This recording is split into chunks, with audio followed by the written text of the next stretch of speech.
Kerala assembly ఎన్నికల్లో BJP అభ్యర్థి నటుడు సురేష్ గోపి ఓడిపోయాడు. త్రిస్సూర్ నియోజకవర్గంలో మొదట్లో ఆధిక్యంలో ఉన్న సురేష్ గోపి చివరికి మూడో స్థానంతో సరిపెట్టుకున్నారు.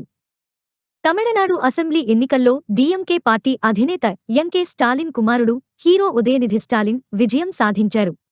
డీఎంకే పార్టీకి కంచుకోట అయిన చెపాక్ నియోజకవర్గం నుంచి దాదాపు 60,000 మెజార్టీతో గెలుపొందారు.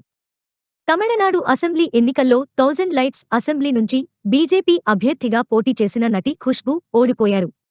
అసెంబ్లీ ఎన్నికల ముందు కాంగ్రెస్కు గుడ్ బై చెప్పి బీజేపీలో చేరిన ఖుష్బూ చెన్నైలోని 1000 లైట్స్ నియోజకవర్గం నుంచి పోటీ చేశారు.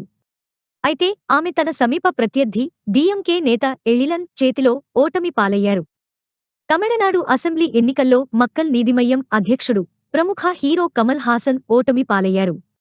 కోయంబత్తూరు సౌత్ నియోజకవర్గం నుంచి పోటీ చేసిన కమల్ సమీప బీజేపీ ప్రత్యర్థి వనతి శ్రీనివాసన్పై స్వల్ప ఆధిక్యంతో ఓడిపోయారు.